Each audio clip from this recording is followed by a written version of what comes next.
First thing I want you to talk about is just your journal here. We're on Unit 4, Day 6. Okay, so this should be your 6th journal entry. Hopefully all of you have been keeping up with those. I know you're super thrilled about your journal, and that is the excitement of your day during this quarantine. Today we're going to be talking about the Indian Removal Act, and that is something that, to be honest, is if there's ever been a hot button issue in history, this would be it. And Andrew Jackson is going to be the villain here, and you're going to start to see a lot of why he is called King Andrew. Now, in 1830, the idea of Indian removal was proposed. This is 2 years into Jackson's first term, and essentially he wants to move Indians east of the Mississippi to the west of the Mississippi. Okay, so any Native American who was living in what we would have called post-Revolutionary War land now would be moved into post-War of 1812 / Adams-Onis Treaty land. Okay, he negotiated treaties with the Native Americans, acted like he was, kind of on their side, getting them to buy in. And the reality of it was he was planning on taking the Indians and moving them anyways. He really didn't care whether they signed the agreement or didn't. That's kind of the shady part about Jackson's deal with the Native Americans. And the Native Americans had helped Jackson during the War of 1812. Some of them had. And so, for them, they didn't really realize what he was about to do with them. The big ones that he moved were the Cherokee, the Choctaw, the Muskegee, and the Chickasaw and the Seminole. Okay, the Seminole Indians, obviously, we know Florida State's mascot. That comes from their heritage of the Seminoles being around there. We have Cherokee, North Carolina, where there's a lot of history there of Cherokee natives living there. But anyways, moving forward, okay, Jackson felt like moving the Native Americans was the only way that he was actually going to be able to protect white settlers from the Native American attacks, when in reality, the Native Americans are the ones who are imposing on, or the white settlers are imposing on Native Americans, not vice versa. So, the Cherokee, however, they thought that there was a chance that if they listened and did what they're supposed to and, tried to fit in, so to speak, that they would actually get to stay in Georgia. Okay? And unfortunately for them, their situation is a little different. We'll talk about that here in a second. But big thing here is that the Cherokee Indians are trying to become more like the Americans that they live around, and that's what we mean by the process of Americanized. Newspapers, schools, how they dress. So instead of wearing traditional Native American gear, they're going to wear more of like a pants and a shirt or pants and a jacket versus wearing what we would call tribal clothing. Their schools were more like American schools. And then Sequoyah, who was a member of the Cherokee Nation, is going to develop an alphabet, allowing them to have the first the first chance to be able to write and read in Cherokee. So they are doing everything in their power to try to move forward in American society and keep their land.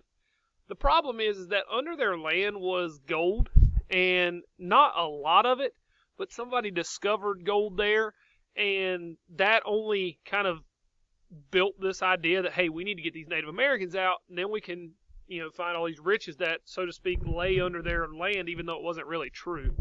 So this group of missionaries, they're going to take and they're going to create this landmark case against Georgia that, once again, one of the most famous Chief Justices that we ever talk about, John Marshall, is going to preside over. If you step back all the way to when we started Unit 3, we talked about the Midnight Judges with John Adams and how John Adams tried to write these ballots in right before he was going out of office, and it didn't work out because they said that was unconstitutional. And John Marshall said you could not do that. He was just appointing judges to try to gain power, not because it was politically correct. However, Jefferson, if you remember, left those judges in power, but it was still a landmark decision nonetheless that the Supreme Court could deal with cases, etc., of that nature from the government. Now, in Worcester versus Georgia, Marshall was going to tell them that the Cherokee had the right to stay on the land, that it's protected. And to be honest with you guys, if this was a case today, we would see the same thing. They would have probably ruled in favor of the Cherokee. Unfortunately for the Cherokee and for people during this time, Jackson didn't really care. And so Jackson's going to ignore Marshall's decision, and he's going to make this statement. John Marshall has made his decision. Now let him enforce it. And Andrew Jackson is going to go against what the Supreme Court rules. And they did not like Jackson's Indian policy. Now, if a president did that today, we would probably impeach him. But during this time, it's just different. The powers of the Supreme Court, the power of the legislature, and the power of the presidency was just in a different position in history. So, Jackson's Indian policy is one of violence, but unfortunately, we actually don't realize that this goes on for a lot of years before it really gets realized what he was trying to do. So long, in fact, that actually Martin Van Buren, the president after Jackson, actually has to enforce the Trail of Tears and does enforce the Trail of Tears. So if you remember his VP, Van Buren, who took over for Calhoun, now becomes president, and he's going to actually enforce this law. And so now we come to 1838, and we come to the Trail of Tears. And this is the forced removal of Native Americans into Indian territory, or from Indian territory to Oklahoma. During Van Buren's administration, the name was applied to the Cherokee movement. They traveled over 800 miles on foot. A lot of times they could not ride horses. They didn't have horses. Over 15,000 were forced to leave their homes, and about 4,000-ish died on the trail.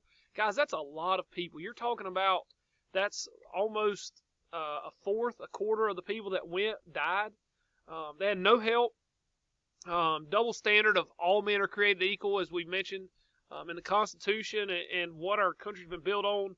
This isn't treating all men equal. They're citizens of our country. They live here. They're even trying to make an effort to be in our country. And unfortunately, we treated them like crap.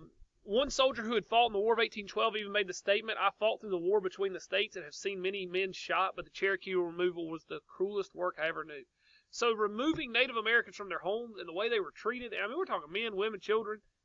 This was worse than war. This was worse than seeing somebody be shot and killed. That says everything you need to know about Native American removal. The other thing to think about here, guys, is somebody broke their leg or somebody got sick or somebody fell behind. They got left behind and a lot of times died because there's not going to help them. They didn't have the resources to help them. Now, this map that I have pulled up here, you can kind of see some of the different trails that they took. You can see the Choctaws, the Creeks, the Cherokee, and the Chickasaws. All of them either went by land to the north. Okay, so like the Cherokees went through Tennessee, Kentucky, Illinois, Missouri, all the way into Oklahoma. Now, I want you to think about what I just said there. They went to Tennessee, Kentucky, Illinois, Missouri, and then to Oklahoma. Guys, I don't know if you've ever driven across the state of Tennessee, but that is the worst drive in the history of mankind. The only one that would be worse is driving across Texas. And I'm telling you right now, that would be an awful thing to have to walk all the way from the mountains of Georgia at the base of the Appalachian Mountains all the way to Oklahoma, of all places. And it ain't like Oklahoma's developed during this time. This is still the frontier. This is the edge of American society. Now, here's a picture of just the Native Americans being removed by the Georgia soldiers. Okay, this is a famous picture that we see a lot of times when we talk about the Trail of Tears. You can see people laying along the side. You can see cattle. I mean, they didn't really have a lot, guys. They were forced out of their homes. These contracts that they signed where they thought they were going to get to keep their land or at least, kind of work it out one way or another were broken. They were basically lied to about everything they'd been told. Now, many people saw Andrew Jackson as a dictator. We talked about that, or a king. The Whigs were a political party that was forming during this time, and that's what we'll talk about tomorrow. And now the Jacksonian Democrats, if you want to call them that, we generally call this time period where Jackson's president Jacksonian democracy. He rules in the way he sees it versus it's not true democracy. And now this Whig party forming is going to give us a second party in the nation where we're going to start to have a little more of that parity in regards to political powers. All right, here's your questions for today. Make sure you're answering all three of these in the text box at the end of the PowerPoint. Most of you have been doing a better job. I think all of you saw my video and kind of understand what I'm looking for now. Guys, if you have questions, please email me before you submit an assignment. I'll be glad to answer them. I have responded to every single one of you as far as I know, and I'm doing my best to try to keep up with that. All right, here's your vocabulary words, just 3 of them today. Indian Removal Act, Worcester versus Georgia, the landmark Supreme Court case with John Marshall, the missionaries and the Native Americans, and then the Trail of Tears, which was the actual removal of the Native Americans.